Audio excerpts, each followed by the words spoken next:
Bendiciones, hermanos, le damos gracias al Señor y nuevamente en la voz del Heraldo. Y en esta ocasión vamos a tocar un tema interesante. Nuestro hermano Richard todavía se encuentra en la isla con su amada esposa y estará pronto nuevamente con nosotros y estará compartiendo temas de interés. Y en esta ocasión vamos a tocar un tema de importancia que queremos compartir con ustedes, el hermano Juan y este servidor. Y estaremos hablando de la inherancia de las escrituras. Y cuando hablamos de la inherancia de las escrituras, estamos hablando que la inherancia es lo que conocemos como la creencia de que la escritura es lo que los escritos originales es completamente verdadero y libre de error. Por lo tanto, es lo que se afirma, ya sea en cuestiones de fe, en cuestiones moral, en historia o ciencia. Por lo tanto, esta enseñanza o esta doctrina se basa en la naturaleza de Dios como el ser perfecto, el ser veraz, en lo cual implica que su palabra también es perfecta y sin error. Y este tema es importante y que cada creyente debe conocer. Por lo tanto, a la misma vez, cuando hablamos de este tema, vamos a presentar argumentos basados en cómo nosotros sostenemos este punto que la misma palabra lo presenta. Dios te bendiga, Juan, en esta hora. Y queremos hablar de este tema y queremos que tú nos presentes estos aspectos importantes en cuanto a esta doctrina. Dios te bendiga. Dios te bendiga, Junior. Dios bendiga a cada uno de los hermanos y amigos que nos sintonizan a través de tu programa, La Voz del Heraldo, ¿verdad? Entonces, como tú dices, vamos a ir entrando de lleno para avanzar. Sí, lo que tú dijiste es correcto y como tal nos gustaría discutir o hablar sobre por qué es importante la inherancia de la Biblia para comenzar la introducción de este programa. Y deberíamos decir, ¿verdad?, que Dios manda que todo cristiano busque la santidad en todas las áreas de la vida. En Hebreos 12:14 nos dice, busquen la paz con todo y la santidad sin la cual nadie verá al Señor. Debido a que Él utiliza la verdad para santificar, en Juan 17:17 nos dice, santifícalos en la verdad, tu palabra es la verdad. Para poder estar expuestos al poder santificador de la Biblia o de las Escrituras, debemos creer que la inherancia es completa en la misma. Si cierta palabra de las Escrituras se consideran falsas, entonces esa palabra se retira del arsenal del Espíritu para transformar vidas. Y no solo eso, cuando se cuestiona una de las palabras de Dios en ese momento, la sabiduría del hombre se pone por encima del consejo divino y así diluye su poder salvífico. Miren, en 1 Corintios 1:21 dice lo siguiente, pues ya que la sabiduría de Dios, el mundo no conoció a Dios mediante la sabiduría, agradó a Dios salvar a los creyentes por la locura de la predicación. O sea, lo mismo aplica en la predicación, debido a que el llamado de todo predicador es el de presentar perfecto a Cristo Jesús a cada hombre. Miren, Colosenses 1:28 dice lo siguiente, a quien anunciamos amonestando a todo hombre y enseñando a todo hombre en toda sabiduría a fin de presentar perfecto en Cristo Jesús a todo hombre. Esto es solo posible, amado hermano, cuando Él expone a sus oyentes a la predicación de todo el consejo de Dios. Así que en teología cristiana, la inherancia bíblica es la creencia religiosa de que la Biblia, por ser inspiración divina, está excluida de errores. El término entre teólogos católicos y protestantes se refiere a la carencia de errores en tema de fe o moral, mientras que algunos teólogos evangélicos, principalmente fundamentalistas, entienden que no existen errores en el tema de la fe, la moral, la historia y la ciencia. Así que definiendo exactamente lo que es la inherancia, la doctrina de la inherancia enseña que cada una de las palabras originales de las escrituras, cuando se interpretan correctamente, es absolutamente veraz. Entonces, esta simple definición está siendo atacada por varios frentes y es nuestra responsabilidad defenderla. Si se pierde tan solo una palabra, se pierde la voz de Dios. Tristemente, muchos creen, ¿verdad, amados hermanos?, que Dios solamente inspiró a los autores humanos. Esto deja lugar para que la gente piense que los autores, aunque inspirados, pudieron introducir errores en las escrituras. Sin embargo, es importante que haya entrado un error durante el proceso de escribir la Biblia, ya que Dios habla de la inspiración no solo a nivel de los autores. Segunda de Pedro 2, 20, 21 dice lo siguiente: porque si después de haber escapado a las contaminaciones del mundo por el conocimiento de nuestro Señor y Salvador Jesucristo, de nuevo son enredados en ellas y vencidos, su condición postrera viene a ser peor que la primera. Pues hubiera sido mejor para ellos no haber conocido el camino de la justicia, que habiéndolo conocido, apartarse del santo mandamiento que les fue dado. Así que, sino también a nivel de otro mismo, del texto mismo, el apóstol Pablo escribió: toda la escritura es inspirada por Dios, 2 Timoteo 3:16. Usted puede observar que Pablo no dice que todos los autores fueron inspirados por Dios, sino todo el texto, puesto que cada palabra fue escrita por Dios sin interferencia humana. Segunda de Pedro 1, 20 al 21 dice lo siguiente: pero ante todo sepan esto, que a ninguna profecía de la Escritura es asunto de interpretación personal, pues ninguna profecía fue dada jamás por un acto de voluntad humana, sino que hombres inspirados por el Espíritu Santo hablaron por parte de Dios. Así que cualquier error constituiría una mentira en la cual Dios deliberadamente tergiversó la verdad.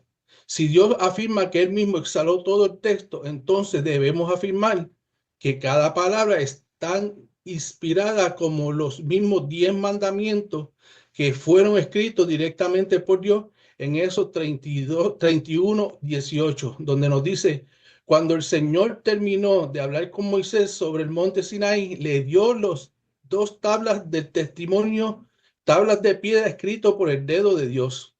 Podemos decir entonces que la Biblia fue escrita por hombres en sus formas propias, en sus propias formas de palabras, pero fueron guiados por el Espíritu Santo de tal forma que las palabras que escribieron eran palabras de Dios exactamente, como si Dios mismo la hubiera escrito con su dedo. El resultado es un texto 100% humano y 100% divino. Antes de entrar a la doctrina de inherancia, me gustaría saber si tiene alguna pregunta o alguna sugerencia, Junior. Y fíjate, esto que acabas de mencionar constituyen ser evidencias prácticamente de cómo la escritura hace prácticamente claro cómo esta inherancia se hace patente en cómo Dios se está dando a conocer de cuán perfecta, sin ningún tipo de error en cuanto Él se da a manifestar. E incluso, no sé si lo mencionaste, he tratado de escuchar a veces en lo que acabas de mencionar, no sé si hiciste mención en cuanto a lo que el apóstol Pablo en la segunda carta le dijo a Timoteo, me corriges, en el capítulo 3, versículo 16 al 17. No sé si lo No, mencionaste. precisamente íbamos a hablarlo ahora en cuanto a la doctrina de la inherancia, pero adelante. Sí, pero si lo vas a mencionar, pues quiero hacer señalamiento en cuanto a declaración cuando él señala que la escritura, aunque es inspirada por Dios y útil para enseñar, para redarguir, para corregir, instruir en la justicia, y que dice a fin de que el hombre de Dios sea perfecto, enteramente preparado para toda buena obra, podemos ver que esta declaración que le hace el apóstol al joven Timoteo es un pasaje que afirma que la escritura proviene del mismo Dios lo que implica que no contiene errores porque Dios no puede errar. Y esto es contundente, en lo cual nos deja saber que está la participación activa de Dios a través de la persona del Espíritu Santo. Otro aspecto importante es que cuando vamos al Antiguo Testamento podemos ver una declaración del mismo salmista en el capítulo 19, versículo 7, donde habla de que la ley de Jehová es perfecta y dice que convierte el alma. Y aquí habla de una transformación en la cual habla del testimonio de Jehová es fiel, que hace sabio al individuo sencillo. Y cuando analizamos esta declaración, estamos viendo que se resalta la perfección de la palabra de Dios y su capacidad para cambiar, para transformar, lo que afirma, en la cual transforma la vida y a la misma vez confirma su fiabilidad y su ausencia de error. Vuelvo y nos ubicamos en el Evangelio de Mateo, que prácticamente es un documento de transición. En ese capítulo 5, versículo 18, indica cuando dice, porque de cierto os digo que hasta que pase el cielo y la tierra, ni una jota ni una tilde pasará de la ley hasta que todo se haya cumplido. Y fíjate, es interesante esto porque aunque estamos tocando versículos, estos versículos lo que están demostrando es una reafirmación de la autoridad y la permanencia de las escrituras, asegurando que cada detalle de la palabra de Dios se cumplirá. Y esto lo está diciendo el mismo Jesús. Entonces, si volvemos de nuevo al Antiguo Testamento, podemos ir a un documento poético, como lo es Proverbios, el capítulo 5, perdón, el capítulo 30 del versículo 5, que dice, toda la palabra de Dios es limpia. Después dice, Él es escudo a los que Él espera. Y es interesante porque aunque es una declaración de carácter poético, hace lo que se llama una confirmación de que la palabra de Dios es pura y sin corrupción, lo que argumenta un favor de la inerrancia. Entonces afirma la autoridad de la declaración divina en lo que hoy tenemos nosotros como llamamos hoy las Sagradas Escrituras. Y entonces es algo importante porque la misma palabra está hablándonos tanto desde el Antiguo y el Nuevo Testamento. Continúa, Juan, porque si no, seguimos aquí dando más detalles y la información tú tienes más que de lo que yo puedo informar. No, y está muy bien porque prácticamente ha traído a colación lo que es la infalibilidad de las escrituras, que sabemos que es que no tiene error en ninguna parte la escritura con relación a lo que Dios estableció de su propio dedo, como dice la palabra en el Antiguo Testamento. Pero es importante, ¿verdad?, que el fundamento de esta doctrina estaría en este versículo que tú acabas de describir, donde dice a Timoteo, donde Pablo dice a Timoteo, toda la escritura inspirada por Dios y útil para enseñar, para corregir, para instruir en justicia, a fin de que el hombre de Dios sea perfecto, enteramente preparado para toda buena obra, se encuentra en 2 Timoteo 3:16. Entonces, para que los expertos o los ineraristas, esta declaración de las Sagradas Escrituras habían sido inspiradas por Dios mismo.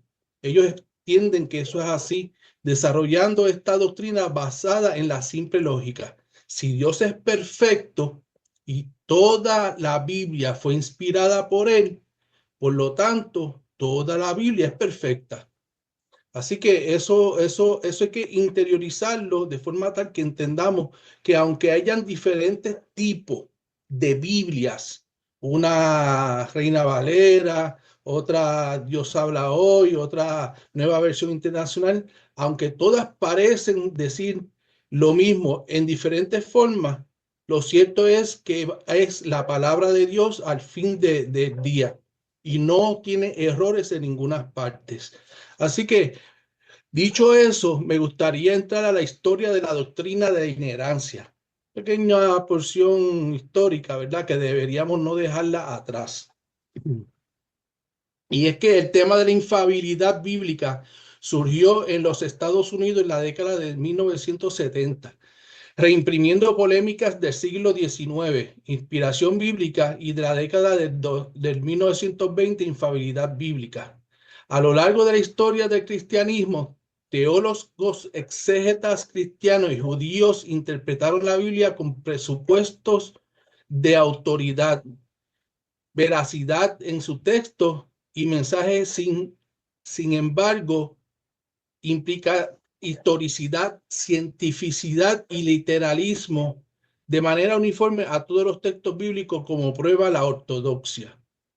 Los inerantistas estadounidenses comenzaron a aplicar el criterio de todo o nada a esta doctrina, temerosos de un efecto dominó que la no aceptación de la inerrancia en cada detalle, por ejemplo, cronológico o científico, conducirían a la apostasía. Por lo tanto, la validez doctrinal o el reconocimiento de la legitimidad de teólogos o grupos cristianos llegó a estar condicionado en estos versículos o círculos generaristas a la suscripción a las proposiciones de este concepto teológico moderno. Este término resulta falaz a ojos de la ciencia, especialmente de la biología, pues existen diversos errores científicos que ponen en duda la inerrancia bíblica. Para la Iglesia Católica, y hay que mencionarlo, cuando se afirma la inerrancia bíblica, se está proclamando que la doctrina religiosa de las Sagradas Escrituras, que deben ser interpretadas en su conjunto, no contiene errores en materia de fe y costumbre, aunque el escritor bíblico, como hombre de su tiempo, hubiera suscrito a modelos cosmológicos que, a partir del avance de la ciencia, se han visto superados. Así que ya es una parte que no me gustaría haberla dejado atrás porque es parte de la historia de la inerrancia misma. Y me gustaría entrar ahora, para ir siguiendo los subtemas, hablar sobre la inerrancia y la predicación. En Hechos 20:26 dice lo siguiente: por tanto les doy testimonio en este día de que soy inocente de la sangre de todos. Leemos que Pablo declaró delante de los ancianos de Éfeso eso. Su conciencia estaba limpia. La pregunta es, ¿cómo podría haber llegado a tal condición tan bendita? El versículo 27 explica, porque no he rehuido anunciarlo todo el consejo de Dios. Un gran desafío. Así que hay una pregunta: ¿osaría alguien que niega la inerrancia declarar estas mismas palabras? ¿Podría tal persona tener una conciencia limpia después de haber retenido deliberadamente ciertas palabras de la Biblia? Bueno, eso hay que ponerlo sobre la mesa y analizarlo. Si un predicador se da la libertad de no creer en ciertas partes de la Biblia, es obvio que no predicará aquellas secciones con la urgencia y autoridad que el texto demanda. Esto conduce a sermones que contienen solo porciones de la verdad y no la exposición de todo el consejo de Dios. Eso es cuando se coge un texto y se saca de contexto para tener un pretexto de hablar lo que la persona quiere exponer.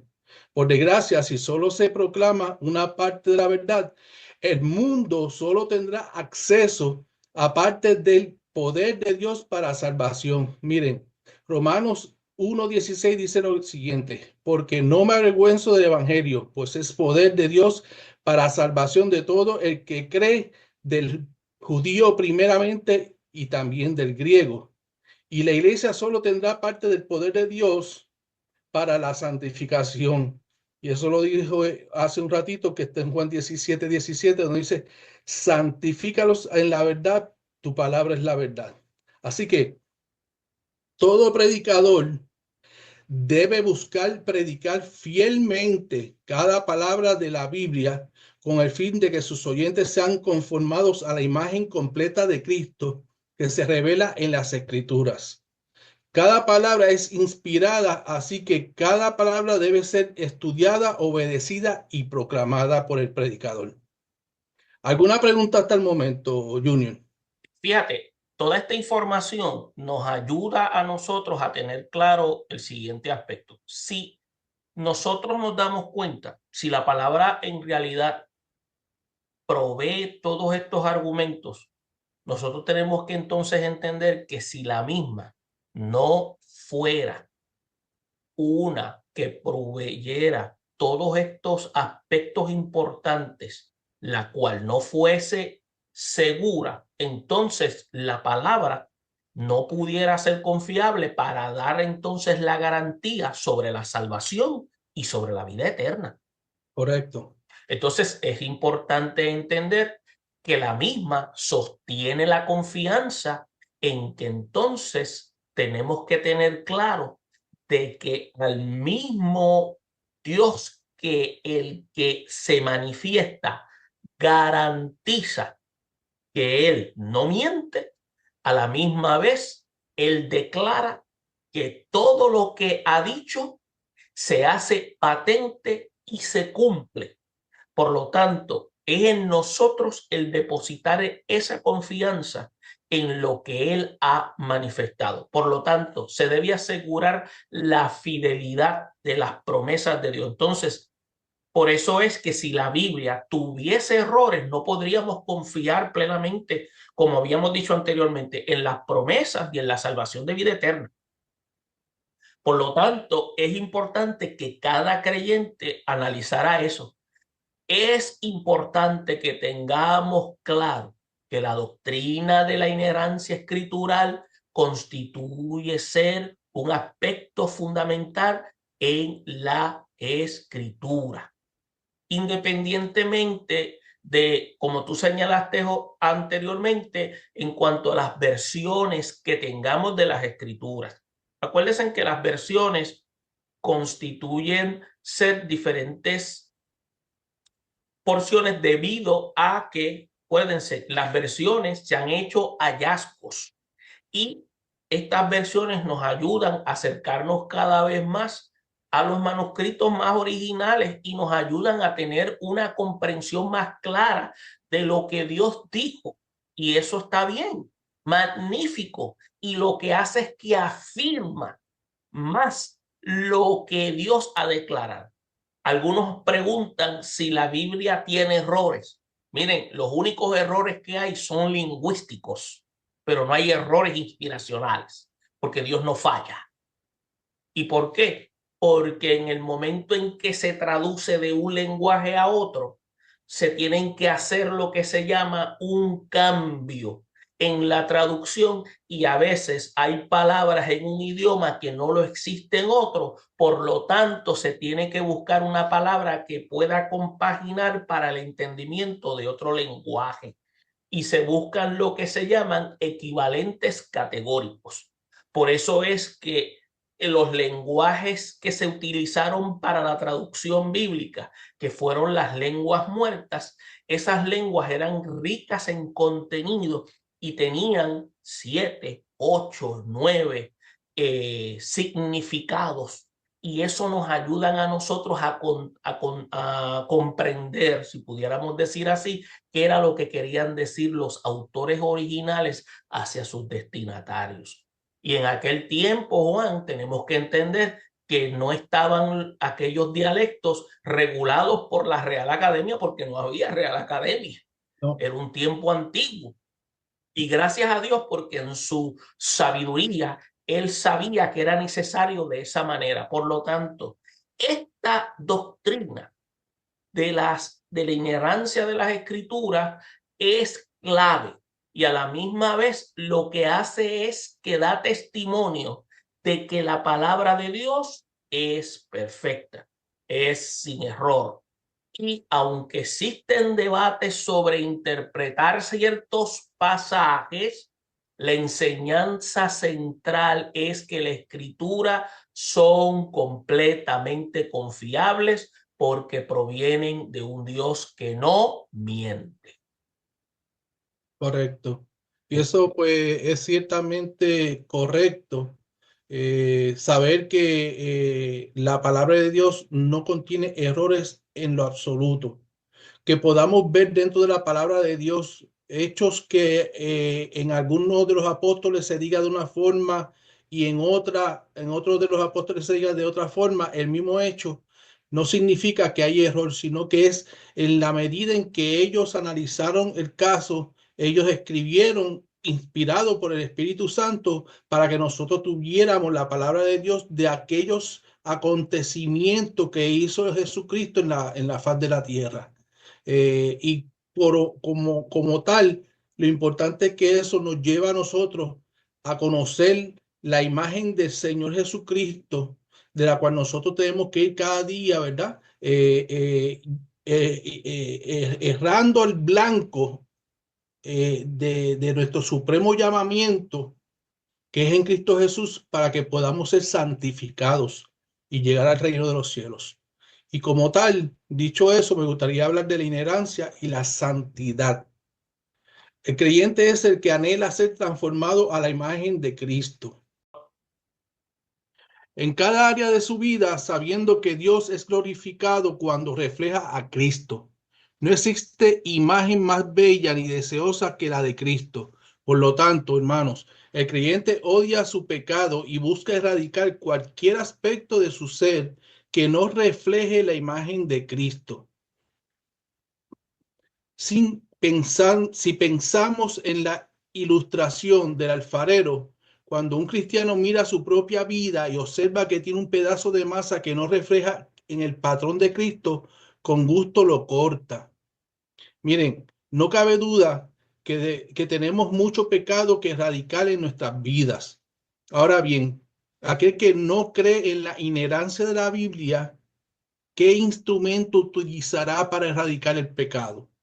Si la palabra es la espada del Espíritu, Efesios 6:17 dice, tomen también el casco de la salvación y la espada del Espíritu, que es la palabra de Dios. Una Biblia con errores es una espada defectuosa. Entonces, ¿qué van a utilizar? La sabiduría humana es a lo más una espada de plástico, sin valor contra los apetitos de la carne. Miren, en Colosenses 2:23 dice, tales cosas tienen a la verdad la apariencia de sabiduría en una religión humana, en la humillación de sí mismo y en el trato severo del cuerpo, pero carecen de valor alguno contra los apetitos de la carne. Así que aquellos que niegan la inerrancia aman su intelecto tanto que no están dispuestos a pedir a Dios que utilice toda su espada para cortar su orgullo y crecer en santificación. Así que la escritura es un bisturí perfectamente afilado y preciso en el cumplimiento de su propósito. Al alterar o cambiar una sola palabra, se desafila y disminuye su efecto salvífico y santificador. Por eso aquellos que anhelan la gloria de Cristo luchan sin descanso para predicar la palabra pura y para utilizar la palabra en busca de su propia pureza. Salmo 18, 138:2 dice, me postraré hacia tu santo templo y daré gracias a tu nombre por tu misericordia y tu fidelidad, porque has engrandecido tu palabra conforme a todo tu nombre. Así que dicho eso, me gustaría saber si tienes algo más que añadir para entonces discutir unos 10 puntos que tengo en los cuales podríamos discutir que son objeciones a la inherencia de la escritura que muchas veces tienen personas en sus mentes. Podrías continuar, sí. Ya hemos mencionado algunos aspectos. Si tendríamos algo que añadir, sería mejor decirlo ya al concluir. Ok, está bien. Pues pasamos ahora a 10 cosas a tener en cuenta cada vez que discutimos sobre la inherencia de las escrituras, amados. Número 1, no es una buena objeción a la inherencia el que Dios haya usado seres humanos pecaminosos y propensos a errores en el proceso de escribir. Una cosa es decir que siendo humanos podemos cometer errores. Otra es decir que debemos cometer errores.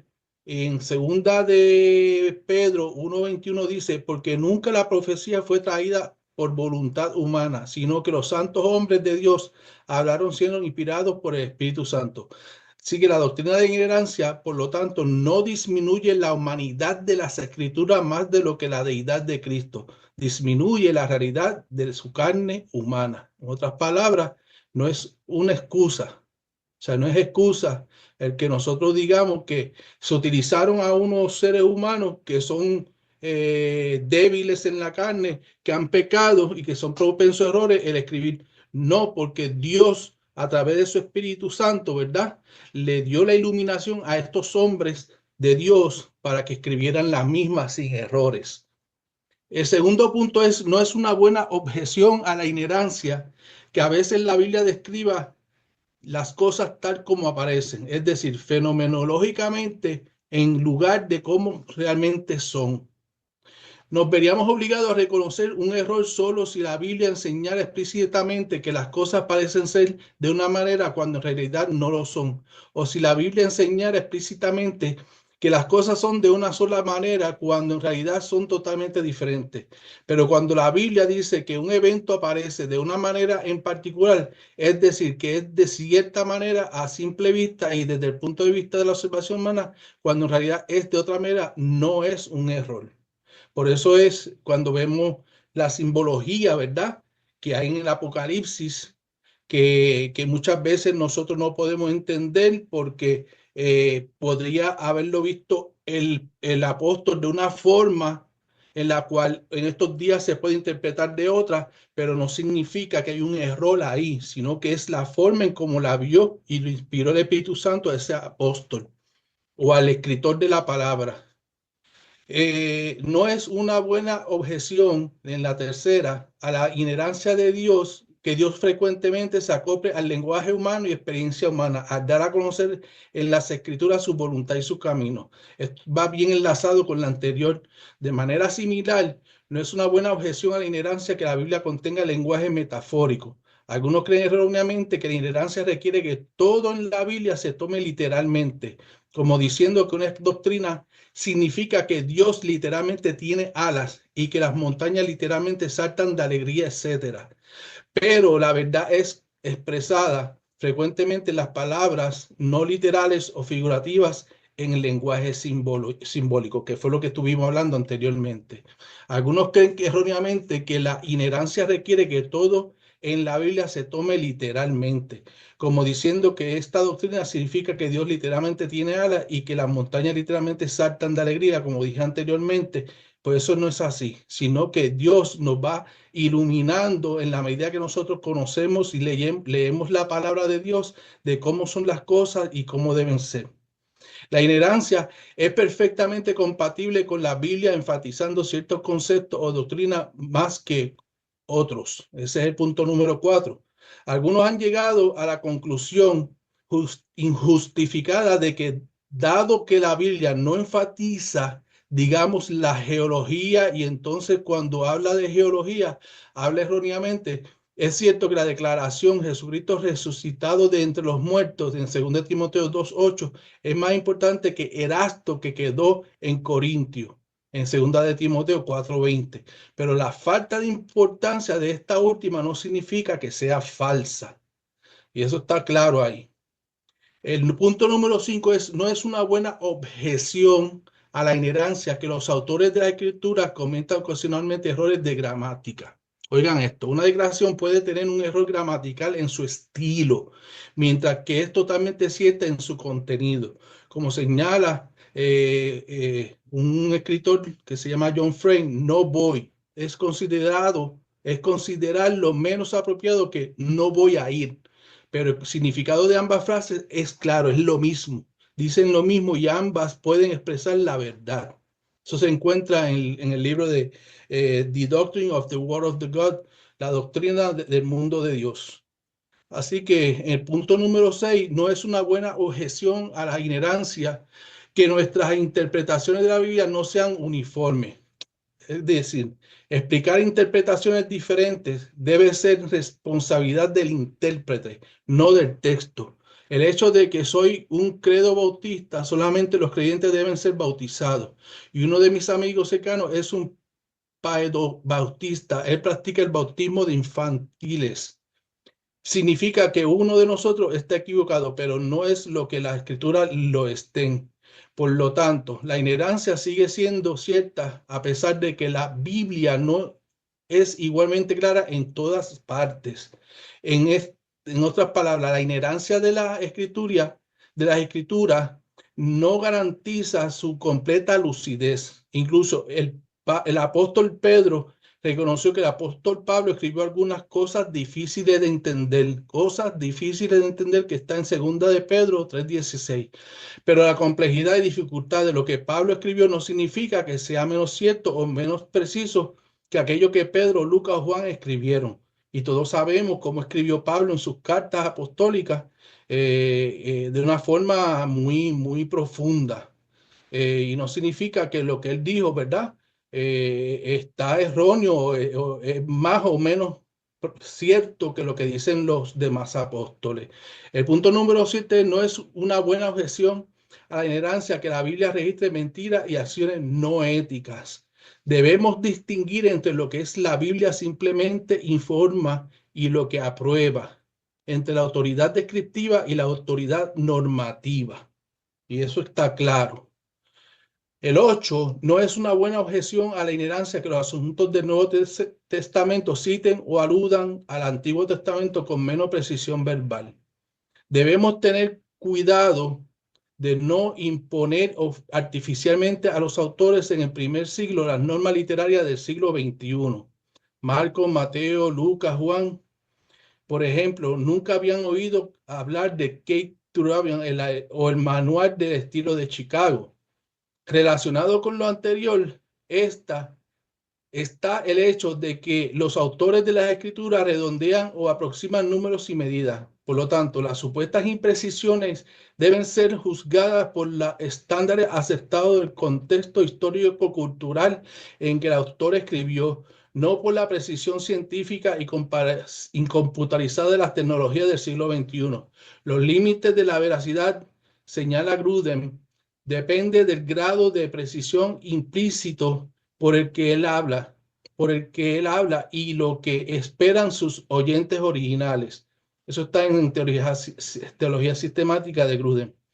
John Frame está de acuerdo recordándonos que la precisión y la verdad no son sinónimos, aunque se traslapan en significado. Frecuentemente se requiere una cierta cantidad de precisión para la verdad, pero esa cantidad varía de un contexto a otro. Por ejemplo, si me pregunta qué edad tenía cuando escribí este párrafo, diría 67 años, pero eso no es preciso.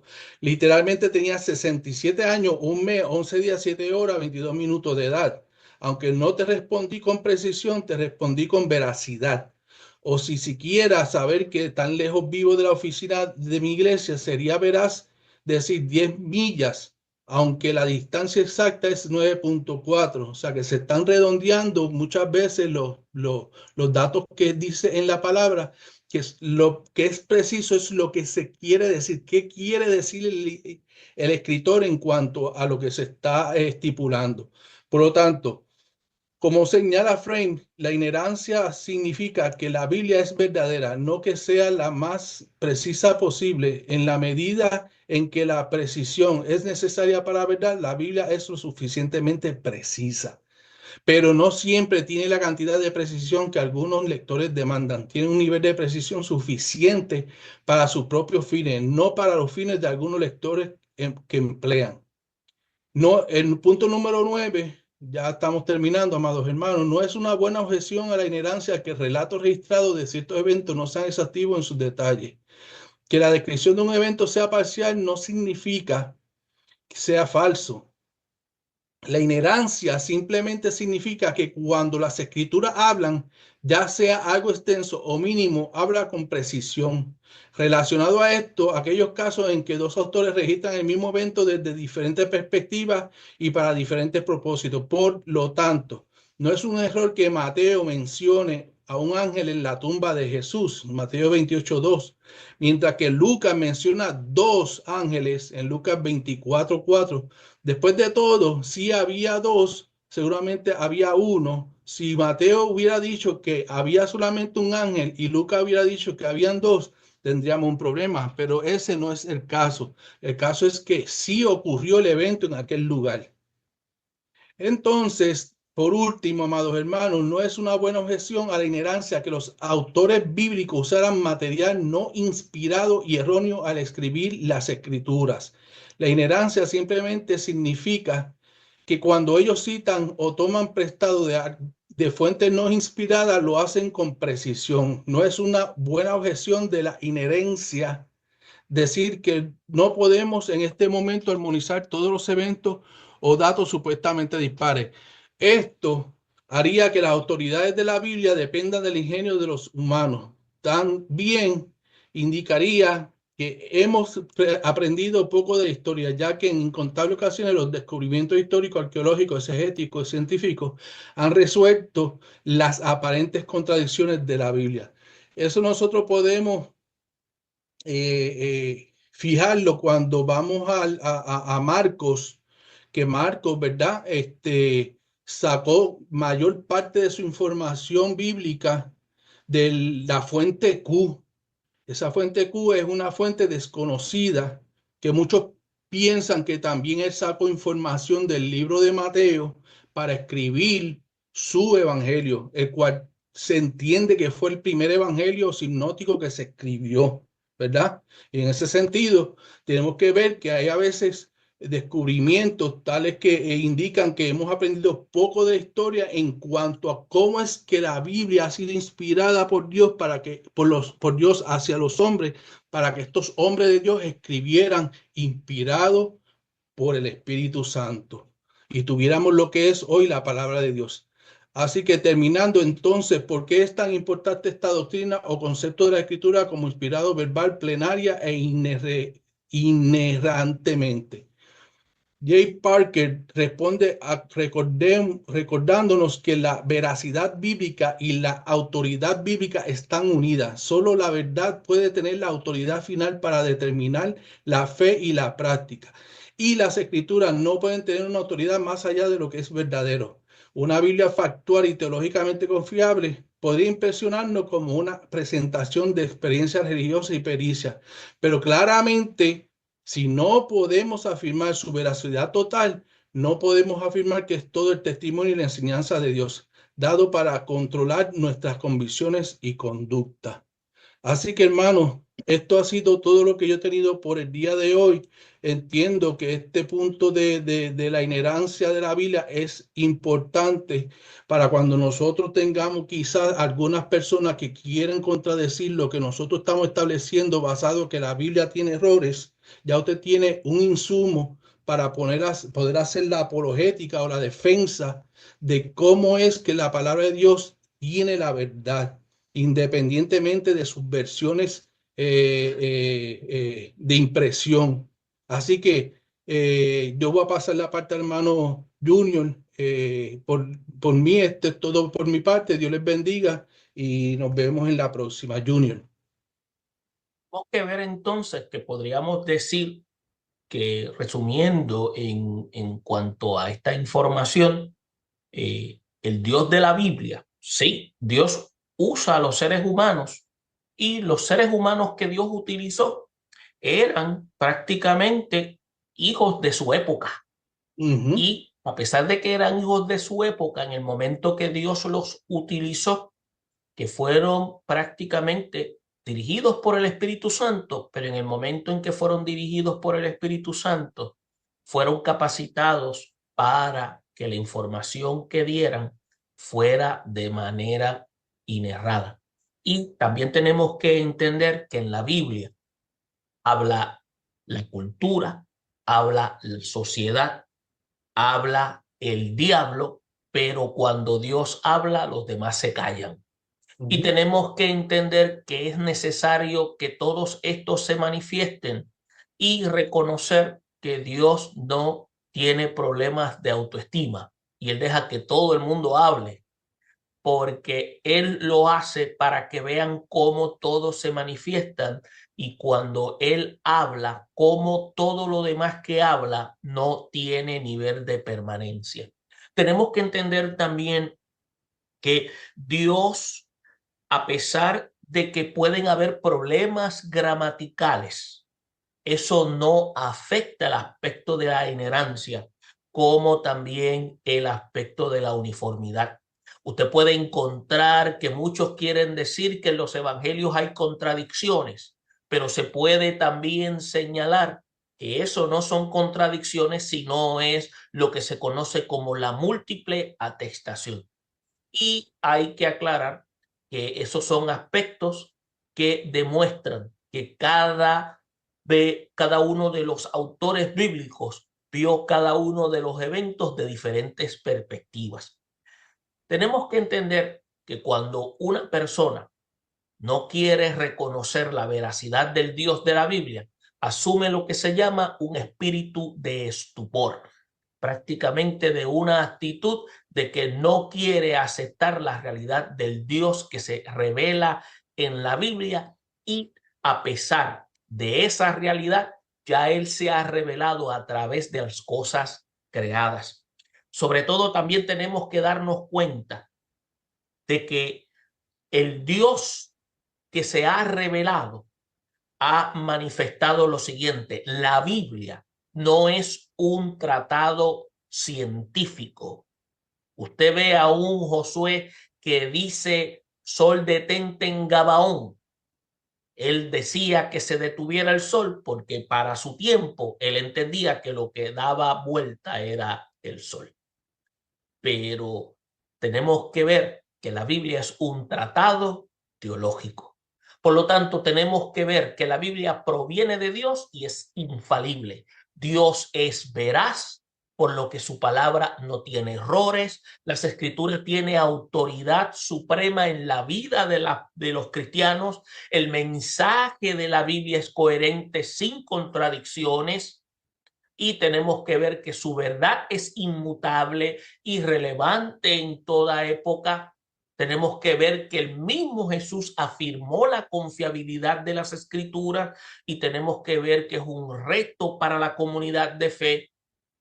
Leer la Biblia diariamente es una que debe ser con fe, y cuando decimos fe, con convicción en su verdad, y tenemos que defender la inerrancia de la palabra de Dios en un mundo que la cuestiona, y tenemos que obedecer y aplicar las enseñanzas bíblicas en todas las áreas de nuestra vida. Por lo tanto, la inerrancia de las Escrituras no es un concepto teórico, sino una verdad que transforma vidas y fortalece la fe de la iglesia.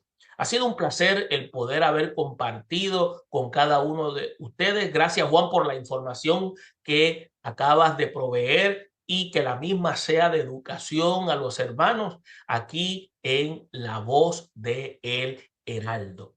Y los esperamos en nuestra próxima sección ante una palabra relevante en un mundo relativo, con argumentos en la cual traen como objetivo el traer la palabra de verdad.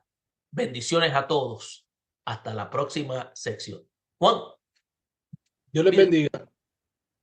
hasta la próxima.